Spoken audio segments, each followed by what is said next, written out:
Hello commandos, welcome to biometrics classes online. और हम लोग बात कर रहे हैं unit metallurgy and metallurgical operations के बारे में। तो मेटलर्जी में अभी फाइनली मैंने आपको कॉपर के बारे में बताया था।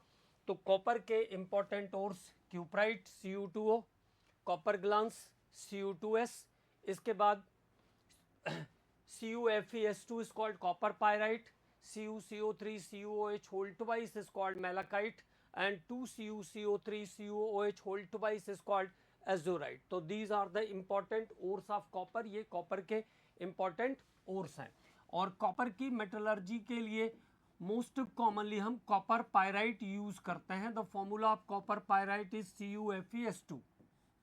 कॉपर पायराइट को सबसे पहले हमने ग्राइंडिंग किया, ग्राइंडिंग के बाद फिर हमने इसका कंसंट्रेशन किया by froth flotation. Froth flotation के बारे में सभी चीज़ें हमको पहले से पता है। फिर उसके बाद हमने इसका रोस्टिंग किया। तो रोस्टिंग में जो कॉपर सल्फाइड है Cu2S जो है वो कन्वर्ट होके गया Cu2O में। Cu2S is converted into Cu2O और सल्फर डाइऑक्साइड गैस यहाँ से इसने रिलीज किया। क्योंकि पायराइट ओर लिया है तो कॉपर के साथ साथ आयरन भी है। इसके बाद रोस्टिंग के बाद अगला प्रोसेस करते हैं स्मेल्टिंग। और स्मेल्टिंग में मैंने आपको बताया था FeS और Cu2S का कॉम्बिनेशन मिलता है। कुछ हिस्सा तो कन्वर्ट हो जाएगा ऑक्साइड में, लेकिन स्मेल्टिंग के बाद फर्नेस से हमें क्या मिलेगा, Cu2S और FeS का कॉम्पोजिशन मिलता है। This composition is called matte. इस कॉम्पोजिशन को हम कहते हैं मैट। इस कॉम्पोजिशन को क्या कहते हैं, मैट कहते हैं। स्मेल्टिंग के बाद फिर यहाँ पे हम बेसेमराइजेशन करते हैं। बेसेमराइजेशन आफ्टर स्मेल्टिंग, बेसेमराइजेशन करेंगे स्मेल्टिंग के बाद। और बेसेमराइजेशन के बाद हमें 98% तक प्योर कॉपर मिल जाएगा। This copper is called blistered copper. इस कॉपर को हम ब्लिस्टर्ड कॉपर, फफोलेदार तांबा कहते हैं, क्योंकि कॉपर का जो मोल्टन मास रहता है वो सल्फर डाइऑक्साइड गैस को एब्जॉर्ब किए रहता है। जब वो कूलिंग के लिए छोड़ा जाता है तो सल्फर डाइऑक्साइड गैस बाहर निकलती है and it is with the formation of bubbles, और बुलबुले बनते हैं। और उन बुलबुलों के फटने के कारण सरफेस क्रैक हो, सरफेस जो है वो रफ हो जाती है। This is called blistered copper. उसके बाद फिर बेसेमराइजेशन के बाद हमने बात किया प्यूरिफिकेशन के बारे में। तो कॉपर के प्यूरिफिकेशन के लिए हम दो स्टेप्स यूज करते हैं। ओल्ड जो मेथड था वो है, ओल्ड मेथड जो है बाइपोलिंग, पुराना मेथड था बायोपोलिंग, और नया मेथड है electrolytic refining.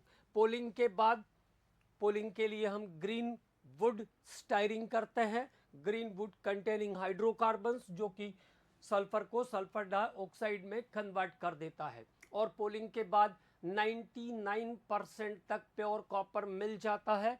This is technically known as tough pitch copper, जिसको हम टफ पिच कॉपर कहते हैं। ठीक है। उसके बाद इलेक्ट्रोलाइटिक रिफाइनिंग से 99.9% तक प्योर कॉपर मिल जाता है हमें। तो electrolytic refining is the best method here. Electrolytic refining यहाँ पर बेस्ट मेथड है। ठीक है। और बेसेमर कन्वर्टर में सेल्फ रिडक्शन होता है, ये ध्यान रखेंगे। सेल्फ रिडक्शन का प्रोसेस कहाँ होता है, कॉपर सल्फाइड और कॉपर ऑक्साइड एक दूसरे से कंबाइन करके कॉपर में कन्वर्ट होते हैं। It is carried out in Bessemer converter. तो कॉपर में सेल्फ रिडक्शन का प्रोसेस कहाँ होता है, inside the Bessemer converter. Bessemer converter के अंदर होता है। अब बात करते हैं इसकी प्रॉपर्टी के बारे में। तो it is reddish colour metal. Reddish colour metal, लाल रंग का धातु होता है ये। Reddish colour metal, reddish colour metal, reddish colour metal. इसका मेल्टिंग पॉइंट जो है, melting point is 1083 degree centigrade. 1083 degree centigrade is its melting point. इसका मेल्टिंग पॉइंट 1083 डिग्री सेंटीग्रेड होता है। Highly malleable, highly malleable, highly malleable and ductile, highly malleable and ductile. Malleable और ductile भी होता है copper, ठीक है, highly malleable and ductile. Good conductor of heat and electricity, good conductor of heat and electricity, good conductor of heat and electricity, good conductor of heat and electricity। next to silver ऐसा भी हम कह सकते हैं, next to silver, next to silver। चांदी सबसे best conductor होता है और उसके बाद कॉपर है, ठीक है, तो नेक्स्ट टू सिल्वर। तो this is general information about copper. अब बात करते हैं कॉपर के से रिलेटेड केमिकल प्रॉपर्टीज के बारे में, कॉपर की केमिकल प्रॉपर्टीज। तो पहला first point, action of air, action of air. तो एक बात ध्यान रखेंगे, do not affected by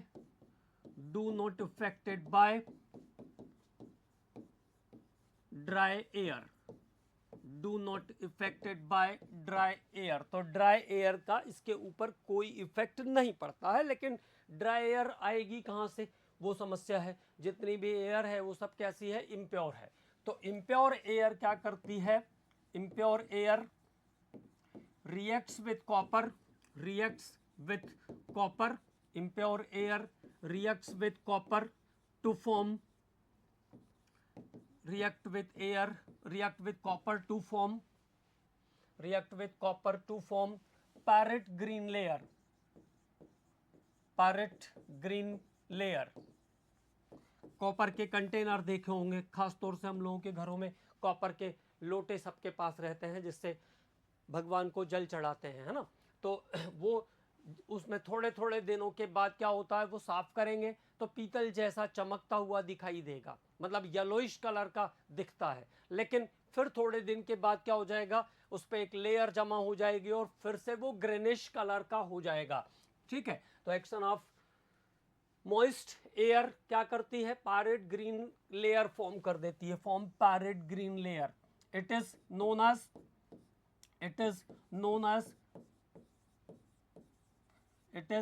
as basic copper carbonate, it is known as basic copper carbonate, जिसको केमिकली क्या कहते हैं, बेसिक कॉपर कार्बोनेट कहते हैं। It is known as basic copper carbonate. तो chemically it is known as basic copper carbonate. तो CO2 plus water vapours plus oxygen, ये सब मिल करके एक कॉम्बिनेशन बनाते हैं CuCO3.CuOH होल ट्वाइस।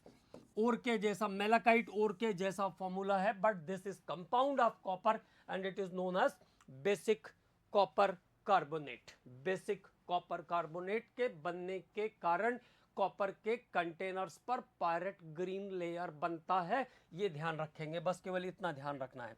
रिएक्शन का आपको कोई काम नहीं है, तो सिंपली ये ध्यान रखेंगे कि due to formation of basic copper carbonate CuCO3CuOH whole twice, the container of copper turn greenish. तो रेड कलर, रेडिश कलर की जगह ग्रेनिश कलर का दिखाई देता है, ये ध्यान रखेंगे, ओके। उसके बाद बात करते हैं एक्शन ऑफ एसिड्स की। एक्शन ऑफ एसिड, एसिड से कैसे इफेक्टेड होता है। तो एक्शन ऑफ एसिड, एसिड का इफेक्ट कैसे होता है। तो पहली बात यहां पे ये ध्यान रखेंगे, copper is not affected by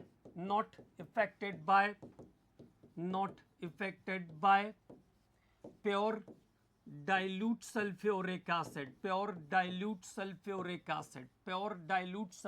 acid का कॉपर पर कोई इफेक्ट नहीं पड़ेगा। Not affected by pure dilute sulphuric acid, ठीक है। तो शुद्ध तनु सल्फ्यूरिक अम्ल का इसके ऊपर कोई इफेक्ट नहीं पड़ेगा, क्योंकि वो सभी मेटल जो इलेक्ट्रोकेमिकल सीरीज में हाइड्रोजन से नीचे आते हैं, वो कभी भी pure diluted solution of acid से हाइड्रोजन को डिस्प्लेस नहीं कर पाते हैं। तो ये इसके पीछे का लॉजिक है। लेकिन अगर ऑक्सीजनेटेड होगा, oxygenated sulphuric acid, oxygenated dilute sulfuric acid reacts with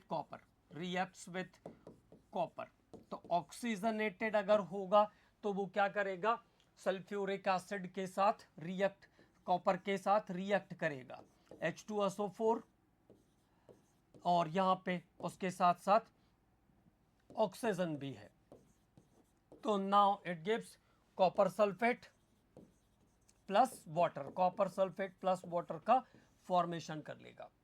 okay, तो अगर कोल्ड, अगर सल्फ्यूरिक एसिड प्योर है, प्योर डाइल्यूट सल्फ्यूरिक एसिड है तो रिएक्ट नहीं करेगा, लेकिन अगर ऑक्सीजन वाला सल्फ्यूरिक एसिड है, ऑक्सीजनेटेड सल्फ्यूरिक एसिड है, तो वो कॉपर सल्फेट बनाएगा। कॉन्सेंट्रेटेड सल्फ्यूरिक एसिड, अगर हम कॉन्सेंट्रेटेड से करेंगे तो रिएक्शन सीधा सीधा हो जाएगी। कंसंट्रेटेड सल्फ्यूरिक एसिड के साथ कॉपर का रिएक्शन फिर से बनाएगा copper sulphate plus sulphur dioxide gas release करेगा और साथ में वाटर भी बनाएगा। तो अगर कंसंट्रेटेड सल्फ्यूरिक एसिड होगा तो अपने आप कॉपर सल्फेट बन जाएगा, but this time sulphur dioxide gas is also release, इस बार सल्फर डाइऑक्साइड गैस भी रिलीज होगी। तो ये कॉपर की रिएक्शन सल्फ्यूरिक एसिड के साथ, कॉपर की सल्फ्यूरिक एसिड के साथ रिएक्शन। इसके बाद डिस्प्लेसमेंट रिएक्शन, डिस्प्लेसमेंट रिएक्शन, तो डिस्प्लेसमेंट रिएक्शन में आपको ध्यान रखना है, अगर हमने कॉपर सल्फेट के अंदर जिंक डाल दिया, when zinc rod is immersed in copper sulphate solution, तो आपको पता है कि ये ब्लू कलर का सॉल्यूशन होता है कॉपर सल्फेट का, और फाइनली ये कैसा हो जाएगा, जिंक सल्फेट वाइट बन जाएगा और कॉपर को ये डिस्प्लेस कर देगा। The logic is more reactive metal displace the less reactive metal from its salt solution, एक अधिक क्रियाशील धातु कम क्रियाशील धातु को उसके लवण के विलयन से विस्थापित कर देती है। तो ये यहाँ पे लॉजिक है, ठीक है। अब बात करते हैं रिएक्शन विथ नाइट्रिक एसिड। तो नाइट्रिक एसिड के सभी रिएक्शन मैंने आपको नाइट्रिक एसिड में भी करवा के दिया था एक बार। रिएक्शन विथ नाइट्रिक एसिड बहुत इंपॉर्टेंट है कॉपर का, नाइट्रिक एसिड के साथ reaction, reaction with nitric acid HNO3, ठीक है। तो पहली कंडीशन 20% मतलब very very dilute nitric acid कौन सा गैस प्रोड्यूस करता है, नाइट्रस ऑक्साइड गैस प्रोड्यूस करता है। Very very dilute nitric acid produce nitrous oxide gas, कौन सा गैस प्रोड्यूस करेगा, नाइट्रस ऑक्साइड गैस प्रोड्यूस करेगा। This is also known as laughing gas, इसको हम लॉफिंग गैस भी कहते हैं। तो कॉपर का रिएक्शन नाइट्रिक एसिड के साथ, कॉपर विथ नाइट्रिक एसिड, तो क्या बनाएगा, CuNO3 whole twice, copper nitrate तो हर बार बनेगा, ठीक है, कॉपर नाइट्रेट हर बार बनेगा, ये ध्यान रखेंगे। लेकिन जो गैसेस हैं वो चेंज होती जाएगी, तो गैसेस के बारे में ही क्वेश्चन भी पूछते हैं। Then 50% nitric acid, 50% nitric acid, 50% nitric अम्ल, अभी भी ये डाइल्यूट नाइट्रिक एसिड की कंडीशन को ही फॉलो अप करेगा। तो 50% नाइट्रिक एसिड के साथ कौन सी गैस इवॉल्व करेगा, NO गैस इवॉल्व करेगा, केवल हमको ये याद रखना है। तो कॉपर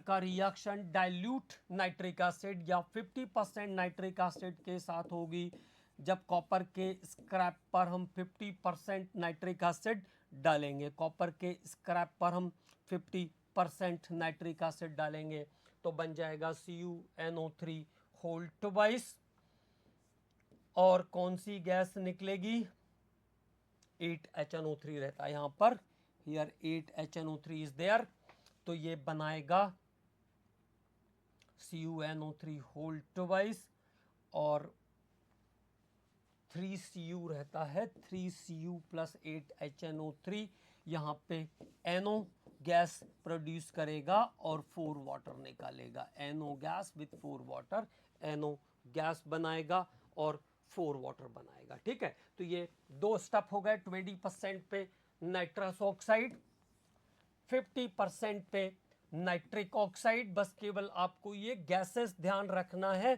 किस स्टेप में कौन सा गैस आएगा बाहर, ठीक है। अगले स्टेप की बात करते हैं। अगला स्टेप है डाइल्यूट नाइट्रिक एसिड के बाद अब कॉन्सनट्रेटेड नाइट्रिक एसिड। तो कॉन्सनट्रेटेड नाइट्रिक एसिड की condition, cold and concentrated nitric acid जब होगा तो नाइट्रोजन डाइऑक्साइड गैस निकलेगी in form of brown colour fumes, जिसका ब्राउन कलर का फ्यूम्स होता है, in form of brown colour fumes. तो copper plus nitric acid, copper plus nitric acid कैसा, cold and concentrate, cold and concentrate nitric acid, cold and concentrate nitric acid. तो CuNO3 whole twice is the common compound, nitrogen dioxide with water। ये अगली condition हुई cold and concentrate की। Hot and concentrate, hot and concentrate nitric acid, hot and concentrate nitric acid के साथ copper की जब reaction होती है तब प्रोडक्ट मिलता है हमें nitrogen gas. Then it evolve the nitrogen gas, CuNO3 whole twice बन जाएगा और साथ में नाइट्रोजन गैस निकलेगी N2 विथ 6 वाटर। तो आपको पूरा, अगर आप रिएक्शन याद नहीं भी करना चाहते कोई दिक्कत नहीं है, कोई काम नहीं है, बस ये ध्यान रखना है कि किस कंडीशन में कौन सा गैस इवॉल्व हुआ। तो 20% पे नाइट्रस ऑक्साइड, 50% पे नाइट्रिक ऑक्साइड, कोल्ड और कॉन्सेंट्रेट पर नाइट्रोजन डाइऑक्साइड और हॉट एंड कॉन्सेंट्रेट पर नाइट्रोजन गैस इवॉल्व होगी। तो this is the reaction of copper scrap with nitric acid. ये कॉपर स्क्रैप की नाइट्रिक एसिड के साथ की रिएक्शन है। अगले केमिकल पर बात करते हैं, reaction with acetic acid, reaction with acetic acid, ये भी इंपॉर्टेंट रिएक्शन है। रिएक्शन विथ एसिटिक एसिड और विनेगर, विनेगर के साथ रिएक्शन, ऑक्सीजनेटेड एसिटिक एसिड के साथ कॉपर का reaction, reaction with acetic acid. तो Cu acetic acid, vinegar, oxygenated vinegar, और यहाँ से जो रिएक्शन होगी इसमें कंपाउंड बनेगा CH3COO whole twice Cu, CH3COO whole twice Cu और CuOH whole twice, CuOH whole twice, CuOH whole twice. This compound is called verdigris green. इस compound को वर्डिग्रस ग्रीन भी कहते हैं। नाम पूछते हैं, सीधे सीधे फॉर्मूला पूछते हैं, verdigris, verdigris green. This compound is called verdigris green, verdigris green का फॉर्मूला है ये। तो सीधे सीधे नाम ध्यान रखना है, this compound is called verdigris green, ठीक है। अब वर्डिग्रस ग्रीन के बाद हम लोग बात करते हैं अगले स्टेप पर। तो अगला जो स्टेप है वो है अलॉयज ऑफ कॉपर। कॉपर के कौन कौन से अलॉयज हैं? Alloys of copper,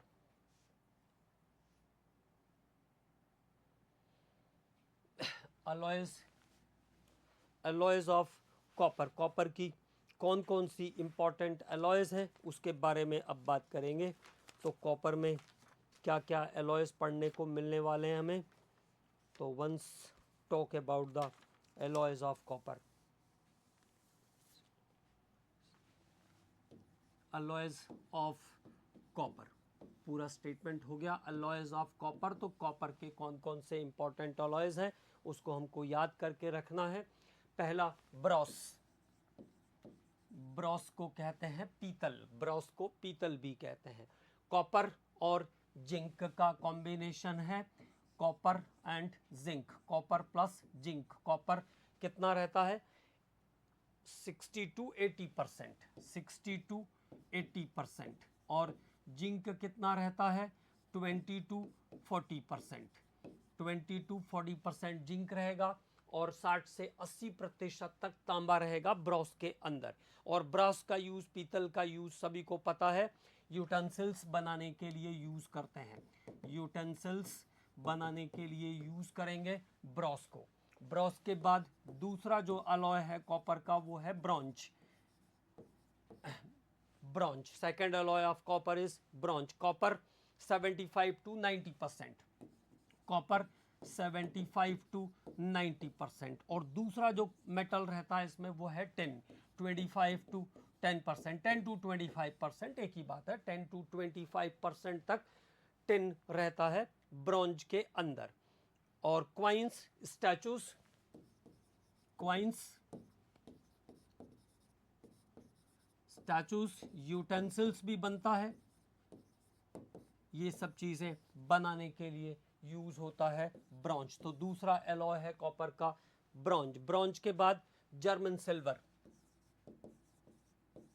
German silver, German silver में Cu plus Zn plus Ni, बहुत इंपॉर्टेंट है, क्वेश्चन आ चुका है। लास्ट टाइम जो क्वेश्चन आया था इसमें वो ये पूछा था कि जर्मन सिल्वर में कितना परसेंट सिल्वर होगा, how much percentage of silver in German silver. तो जर्मन सिल्वर के अंदर 0% सिल्वर होगा, ये ध्यान रखना है।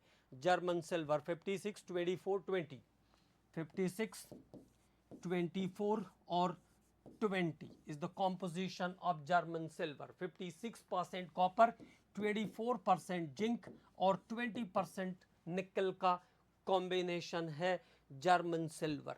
और जर्मन सिल्वर यूटेंसिल्स और ऑर्नामेंट्स बनाने के लिए यूज होता है, utensils and ornaments, and ornaments, utensils and ornaments बनाने के लिए यूज होता है जर्मन सिल्वर। तो this is the uses of the German silver. तो ये तीन अलॉयज हमने कवर कर लिए। अब बात करते हैं फोर्थ अलॉय के बारे में। तो Bros, bronze, German silver, German silver के बाद gun metal, gun metal, gun metal. और गन मेटल के अंदर जो कॉम्बिनेशन है CuSN और Zn, Cu plus Sn plus Zn का कॉम्बिनेशन है gun metal. Cu plus Zn plus Sn का कॉम्बिनेशन है गन मेटल। 87, 10 और 3, 87, 10 और 3% of zinc is in the gun metal. और गन मेटल का यूज मशीन के पार्ट्स और गन्स बनाने के लिए करते हैं। Part of machines, part of machines and guns, part of machines and guns बनाने के लिए, गन्स में और बुलेट्स की जो कैप रहती है वो सब बनता है गन मेटल से। गन मेटल के बाद रोल्ड गोल्ड और artificial gold, that is rolled gold, इसको हम आर्टिफिशियल गोल्ड भी कहते हैं। कॉपर और एल्यूमिनियम का कॉम्बिनेशन होता है, 95% कॉपर और 5% एल्यूमिनियम, 95% कॉपर और 5% एल्यूमिनियम रहता है रोल्ड गोल्ड के अंदर। आर्टिफिशियल ज्वेलरी बनाने के लिए यूज होता है, आर्टिफिशियल ज्वेलरी, आर्टिफिशियल ज्वेलरीज बनाने के लिए यूज होता है रोल्ड गोल्ड। अगला कॉम्बिनेशन गन मेटल हो गया, रोल्ड गोल्ड हो गया। इसके बाद अगला है कॉस्टैनम, कॉन्स्टेंटिन, कॉन्स्टेंटिन,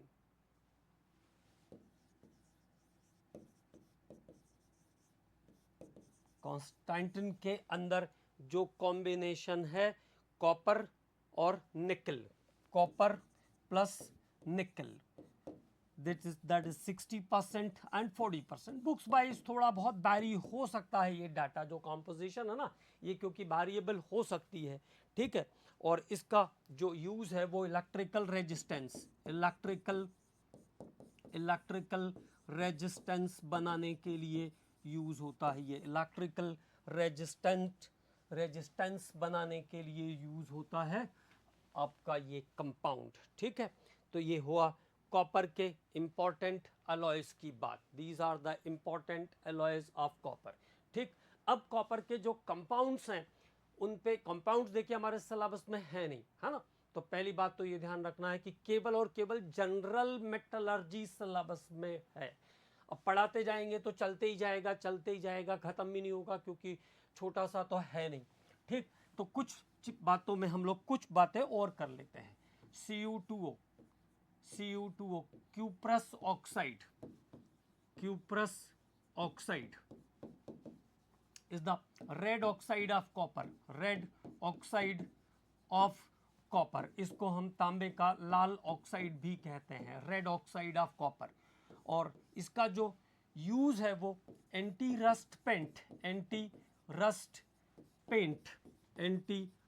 पेंट, और इसको सीमेंट में भी मिलाते हैं, मिक्सिंग इन सीमेंट। तो वहां पर वो जो लोहे के गर्डर रहते हैं उनको रस्ट से बचाता है, मिक्सिंग विथ सीमेंट। और रेड कलर टू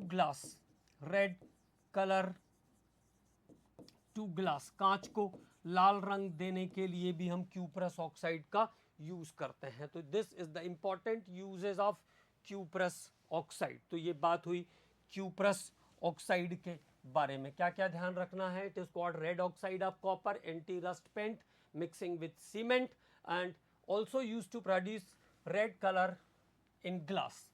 कांच को लाल रंग देने के लिए यूज होता है।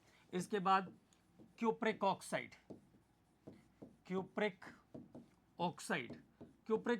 Is called black oxide of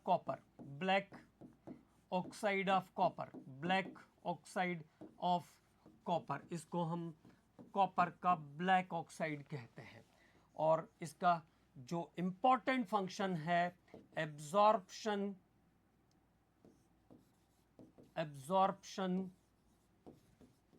of sulphur from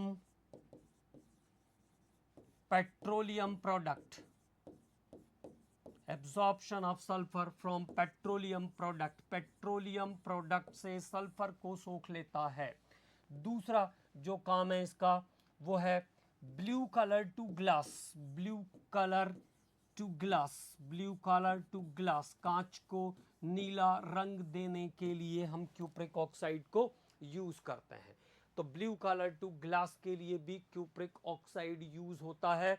this is the important function of the cupric oxide.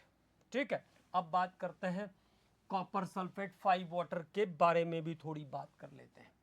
तो that is copper sulphate 5 water, this is known as blue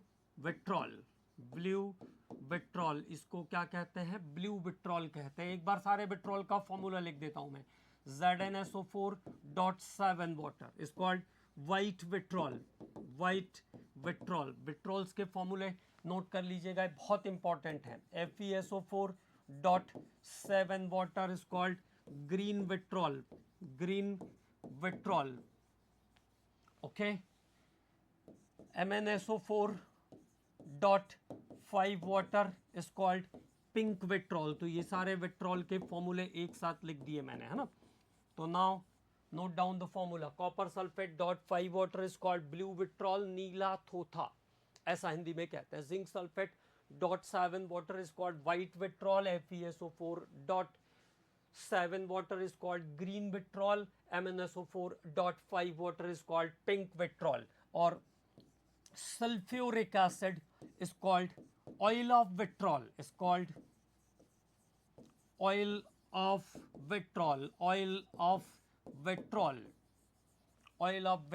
और king of acid भी कहते हैं इसको, king of acid, oil of vitriol और king of acid is sulphuric acid. तो copper sulphate dot 5 water को हम कहते हैं ब्लू विट्रॉल। और इसके बारे में मैंने आपको काफ़ी चीज़ें पहले से बता के रखा है। ठीक है, अब देखो कॉपर सल्फेट डॉट 5 वाटर की हम बात कर रहे हैं। तो कॉपर के साथ 4 वाटर के मॉलिक्यूल अटैच रहते हैं। 4 water is concerned with copper, 4 water is concerned with copper as a ligand. ये ध्यान रखेंगे, स्ट्रक्चर बहुत इंपॉर्टेंट है। 4 water is concerned with copper as a ligand and 1 water is concerned with sulfate. एक water किसके साथ रहता है? सल्फेट के साथ रहता है, कॉपर सल्फेट 5 वाटर के अंदर। ठीक है, तो कॉपर सल्फेट 5 वाटर के अंदर क्या होगा? 4 वाटर कॉपर के साथ रहेगा और 1 वाटर सल्फेट के साथ रहेगा। अगर कॉपर सल्फेट .5 वाटर को हम हीट करते हैं तो 100 डिग्री सेंटीग्रेड पर 100 डिग्री सेंटीग्रेड पर ये कॉपर सल्फेट डॉट वाटर बचेगा, मतलब 4 वाटर के मॉलिक्यूल्स रिलीज हो जाएंगे। 4 water molecules are release here. और अगर टेम्परेचर को हम 230 डिग्री सेंटीग्रेड तक लेके जाते हैं तो ये जो सिंगल वाटर बचा है ये भी रिमूव हो जाएगा, एनहाइड्रस कॉपर सल्फेट हो जाएगा। और about 760 degree centigrade it is converted into CuO plus SO2 plus half O2। कई बार इसको ऐसा भी लिख देते हैं CuO प्लस SO3, तो दोनों ऑप्शन में हो सकते हैं, ये ध्यान रखेंगे। तो that time the anhydrous copper sulfate is decomposed into cupric oxide plus sulfur dioxide, ऐसा ब्रेक हो जाएगा ये। ठीक, तो ये एक इंपॉर्टेंट रिएक्शन है कॉपर सल्फेट पर। Effect of heat, effect of heat, copper sulphate पर हीट का इफेक्ट। तो हीट के इफेक्ट पे 100 डिग्री सेंटीग्रेड पर कॉपर सल्फेट डॉट वाटर, 230 पर कॉपर सल्फेट और 760 पर CuO प्लस SO3 या SO2 प्लस हाफ O2 में डिकम्पोज हो जाएगा copper sulphate. Reaction with aqueous solution of ammonia, reaction with aqueous solution of ammonia, aqueous solution of ammonia, ammonia के साथ भी बताया था मैंने आपको ये reaction with aqueous solution of ammonia. Aqueous solution of ammonia के साथ तो देखो copper sulphate plus NH4OH ammonium hydroxide बन जाएगा अगर अमोनिया को हम पानी में डालते हैं। CuNH3 whole 4 SO4 is the chemical form. CuNH3 whole 4 SO4 बन जाएगा विथ 4 वाटर, 4 वाटर के मॉलिक्यूल्स भी निकलेंगे। और CuNH3 होल 4 2 प्लस कैटायन के कारण, 2 प्लस कैटायन के कारण ये ब्लू कलर प्रोड्यूस करेगा। Blue colour is due to, ऐसा क्वेश्चन आता है तो the blue colour is due to presence of CuNH3 whole 4 2 plus cation. Okay, also called Schweizer's reagent, also called Schweizer's reagent, इसको हम Schweizer's reagent भी कहते हैं।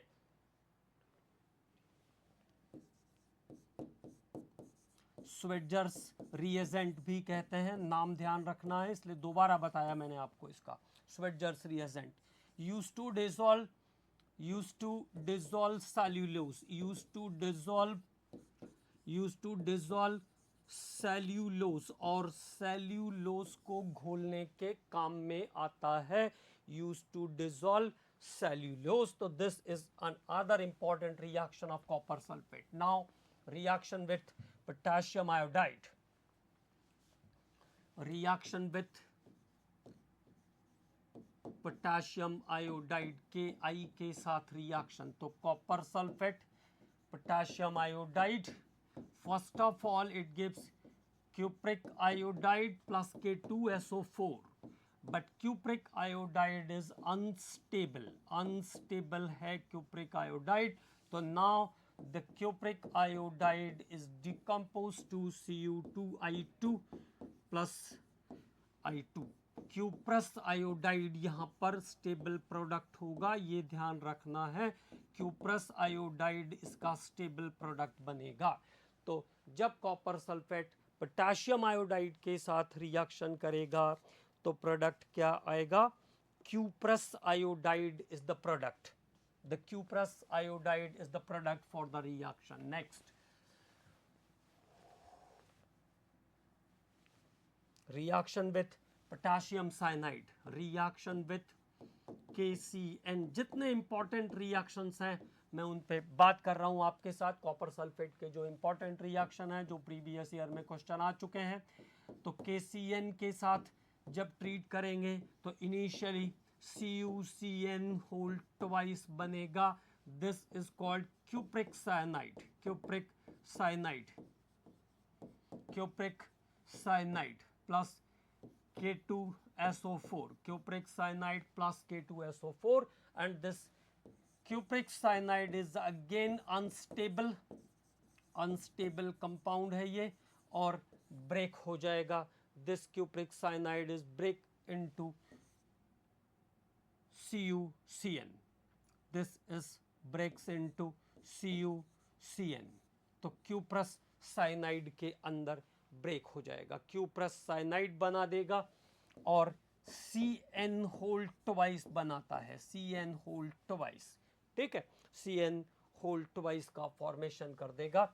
यहाँ पे डबल कर दीजिए, 2CuCN और CN होल ट्वाइस का कॉम्पोजिशन बन जाएगा जब कॉपर सल्फेट पोटेशियम साइनाइड के साथ रिएक्शन करेगा। अगला रिएक्शन देखते हैं इसका। नेक्स्ट रिएक्शन, और अगला रिएक्शन है reaction with K4FeCN6, copper sulphate का K4FeCN6 के साथ रिएक्शन। तो copper sulphate with K4FeCN whole 6, copper sulphate with K4FeCN whole 6, और कंपाउंड आएगा Cu2FeCN होल 6, Cu2FeCN होल 6, और साथ में बनेगा K2SO4, 2K2SO4, copper ferrocyanide, copper ferrocyanide, copper ferrocyanide, और क्या काम में लाते हैं इसका? Artificial semi permeable membrane, artificial semi permeable membrane,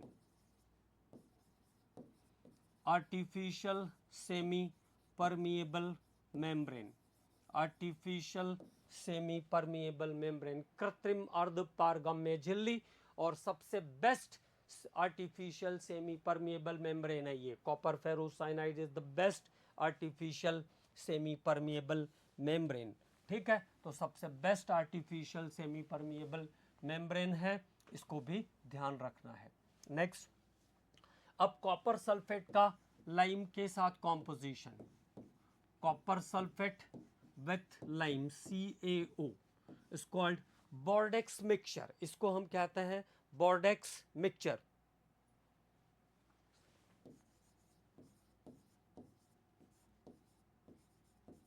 Bordeaux mixture, और बोर्डेक्स मिक्सचर का यूज करते हैं एज अ फंगीसाइड,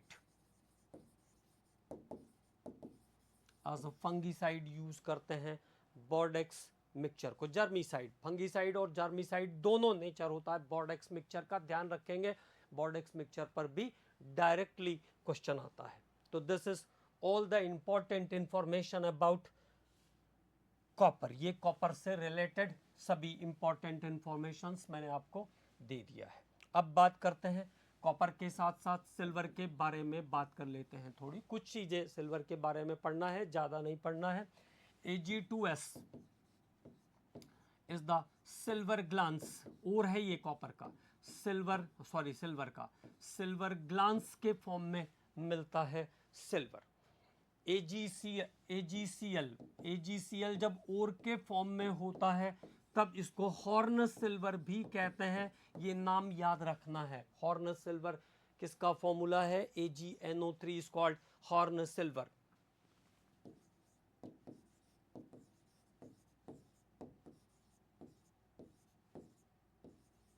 और इसको कहते हैं Ruby silver, Ruby silver. 3Ag2S Sb2S3, this is called Ruby silver. और इसके साथ साथ Ag2S के बारे में मैंने आपको बताया था कि वो PbS के साथ भी मिलता है, this is called argentiferous galena, argentiferous galena, argentiferous galena कहते हैं इसको। तो this is another ore of copper. उसके बाद इंडिया में सिल्वर कॉइन्स के फॉर्म में भी चांदी इकट्ठा है, ठीक है। तो lot of silver is stored in form of silver coins. तो ये हो गया सिल्वर के important ores. Ag2S is the silver glance, AgCl is the horn silver, Ag2S Sb2S3 combination is called ruby silver, Ag2S and PbS is called argentiferous galena। और मैंने आपको बताया था कि साइनाइड सॉल्यूशन में डिप करके इसको हम आगे कैरी कर लेते हैं और फिर इसके बाद आगे कैरी करेंगे साइनाइड सॉल्यूशन के साथ डिप करके। तो ज़्यादा कुछ इसमें करना नहीं है, केवल और केवल थोड़ी सी रिएक्शंस हमें सिल्वर नाइट्रेट की याद रखनी है। तो silver nitrate is called AgNO3, AgNO3 is called silver nitrate. Lonar caustic भी कहते हैं इसको, लोनार कास्टिक, सिल्वर नाइट्रेट और लोनार कास्टिक। तो इसके कुछ रिएक्शंस के बारे में हम बात करेंगे, कैसे बना सकते हैं सिल्वर नाइट्रेट को। तो Ag का रिएक्शन कर दो आप HNO3 के साथ, silver with nitric acid, silver with nitric acid. Here AgNO3 is the product, AgNO3 is the product with NO plus 2H2O। तो there is the formation of silver nitrate, ये silver nitrate के formation का reaction है। अब अगर AgNO3 को आप HCl gas से ट्रीट कर दोगे तो क्या बनाएगा, AgCl का वाइट प्रेसिपिटेट बनाएगा। ये सब पॉइंट्स इंपॉर्टेंट हैं। AgCl का वाइट प्रेसिपिटेट बनाएगा विथ HNO3। अगर AgNO3 को आप सोडियम ब्रोमाइड या HBr के साथ ट्रीट करोगे तो AgBr, sodium bromide, sodium salt को आइडेंटिफाई करने के लिए भी यूज होती है ये रिएक्शन। तो यहां से बन जाएगा AgBr, HBr के साथ गए ना तो AgBr बन जाएगा। और ये यहाँ पे गलत लिखा है मैंने, AgNO3 होना चाहिए था ये, और ये बना फिर से HNO3। तो AgBr जो होता है वो लाइट येलो कलर का होता है, लाइट येलो कलर मिल जाएगा आपको, लाइट येलो कलर।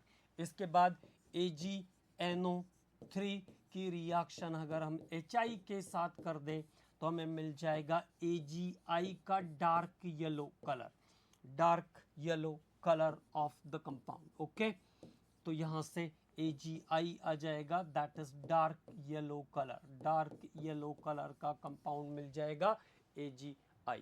ठीक, तो ये बहुत इंपॉर्टेंट रिएक्शन है। येलो कलर का प्रेसिपिटेट मिलेगा, यहाँ पे लाइट येलो कलर का प्रेसिपिटेट मिलेगा। तो तीनों स्टेप्स बहुत इंपॉर्टेंट है। उसके बाद एक दो रिएक्शन और इसमें इंपॉर्टेंट है, तो उसके बारे में बात करते हैं। विथ Na3PO4, Na3PO4, तो AgNO3, AgNO3 with Na3PO4 sodium phosphate, तो बन जाएगा Ag3PO4, Ag3PO4, Ag3PO4, और क्या आ गया बाहर, 3NaNO3, Ag3PO4 सिल्वर फॉस्फेट। और सिल्वर फॉस्फेट भी येलो प्रेसिपिटेट के फॉर्म में मिलता है, ये ध्यान रखेंगे, येलो प्रेसिपिटेट के फॉर्म में मिलेगा ये कंपाउंड। ठीक है, AgNO3 का रिएक्शन Na2S के साथ, Na2S के साथ, तो बन जाएगा Ag2S black, Ag2S silver sulphide black. Okay, AgNO3 का रिएक्शन पोटेशियम क्रोमेट K2CrO4 के साथ, दिस इज वेरी इंपॉर्टेंट, कई बार आ चुका है, AgNO3 विथ K2CrO4। तो Ag2CrO4 का ब्रिक रेड प्रेसिपिटेट आएगा, Ag2CrO4 brick red. brick red precipitate of Ag2CrO4 और 2KNO3 बाहर जा रहा है, 2KNO3 बाहर चला जाएगा। तो there is the chemical reaction of AgNO3, ये सिल्वर नाइट्रेट के इंपॉर्टेंट केमिकल रिएक्शंस हैं, important chemical reaction of silver nitrate. एक और रिएक्शन विथ Na2S2O3, Na2S2O3, इस कंपाउंड को 5 वाटर के साथ हम हाइपो सॉल्यूशन भी बोलते हैं, हाइपो सॉल्यूशन भी कहते हैं when it is with 5 water. ठीक है, तो Na2S2O3 के साथ रिएक्शन सिल्वर नाइट्रेट का विथ सिल्वर नाइट्रेट AgNO3, तो द रिएक्शन इज Ag2S2O3 बनाता है। शुरुआत में क्या बनाएगा? Ag2S2O3, silver thiosulphate, silver thiosulphate बनाएगा, सिल्वर थायोसल्फेट। और कुछ बाय प्रोडक्ट आ रहा है, the by product is NaNO3, NaNO3 is the by product. अब ये जो कंपाउंड बना है सिल्वर थायोसल्फेट Ag2S2O3, Ag2S2O3, ये फिर से हाइपो सॉल्यूशन के साथ Na2S2O3 के साथ कॉम्प्लेक्स फॉर्मेशन करता है, and that complex is 2Na3 AgS2O3 whole twice, AgS2O3 whole twice, AgS2O3 whole twice, S2O3 whole twice. So this complex is formed, that is known as sodium argentothiosulfate, sodium argentothiosulfate, sodium argentothiosulfate complex। तो sodium argentothiosulfate complex बनाएगा silver nitrate किसके साथ? Hypo solution के साथ। तो hypo solution के साथ sodium argentothiosulfate complex का फॉर्मेशन करेगा AgNO3। अब बात करते हैं determination of percentage of gold की, determination of percentage purity of gold. तो परसेंटेज प्योरिटी कैसे निकालते हैं गोल्ड की, इस पे भी क्वेश्चन आ चुका है। बाकी कंसंट्रेशन के लिए हम साइनाइड प्रोसेस यूज करते हैं, it is common in silver and gold. तो ये ध्यान रखेंगे गोल्ड का परसेंटेज डिटर्मिनेशन कैसे करते हैं। तो 24 carat gold is called pure gold,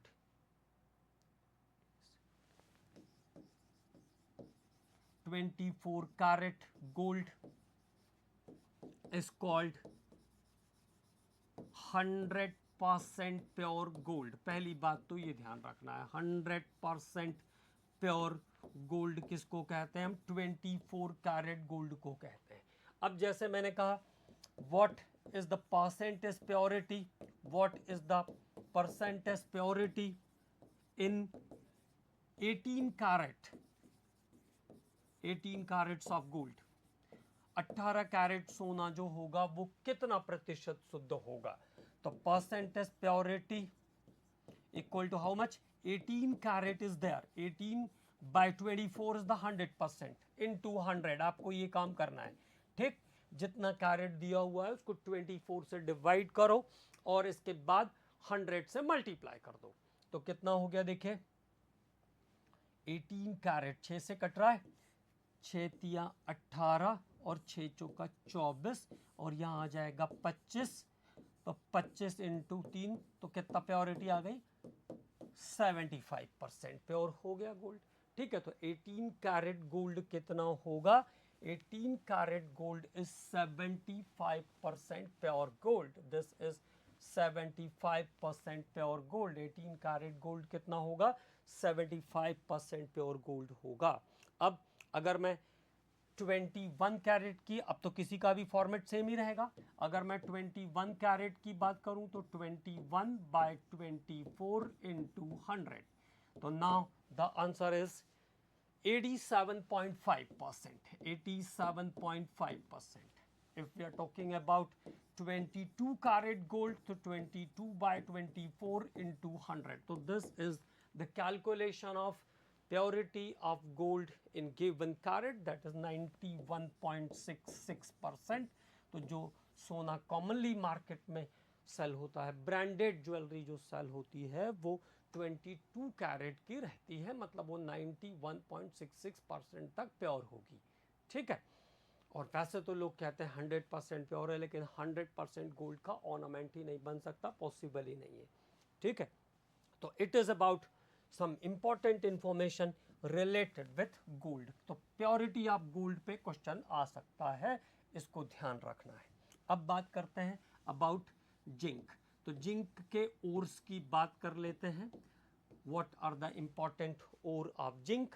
तो पहला ZNS. This is called zinc blendy. Okay, zinc blendy, ZNO. जब ये ओर के फॉर्म में होगा तो इसे हम जिंकाइट कहते हैं, ZnCO3. This is called calamine. Calamine. और ये ध्यान रखेंगे कैलामाइन का यूज जो है वो फेस पाउडर बनाने के लिए होता है. तो ZnCO3 is called calamine. Okay, तो this is the important ore of zinc. Zincite, calamine, zinc blende और एक Zn2SiO3. Zn2SiO3 is called willemite. willemite. तो these are the important ores of zinc. ये जिंक के इंपॉर्टेंट ओर हैं. ठीक है. और अगर हम इसको देखते हैं कि हाउ टू कैरी ऑन, बाहर कैसे निकालेंगे इसमें से जिंक को, तो आपको एक सिंपल सी बात बता दूं मैं. नॉर्मली अगर जिंक सल्फाइड से जाना है तो ZnS से जाएंगे. तो क्या काम करेंगे? पहले ग्राइंडिंग, फिर फ्रॉथ फ्लोटेशन, फ्रॉथ फ्लोटेशन के बाद फिर रोस्टिंग, और रोस्टिंग के अंदर क्या होगा? ZnS plus oxygen. तो क्या बन जाएगा? ZnO बन जाएगा. और ZnO के साथ साथ सल्फर डाइऑक्साइड गैस निकल जाएगी. उसके बाद फिर क्या करना पड़ेगा? फिर कार्बन रिडक्शन करना पड़ेगा. कार्बन रिडक्शन करना पड़ेगा क्योंकि 420 के आसपास जिंक का मेल्टिंग पॉइंट होता है और ये ब्लास्ट फर्नेस में आगे कैरी नहीं हो पाएगा. तो ZnO को हम कार्बन पाउडर से हीट करेंगे, कार्बन पाउडर के साथ, तो Zn प्लस CO बन जाएगा. And this process is carried out in different type of furnace. It is known as Belgian, Silesian, और इसके बाद एक और है वर्टिकल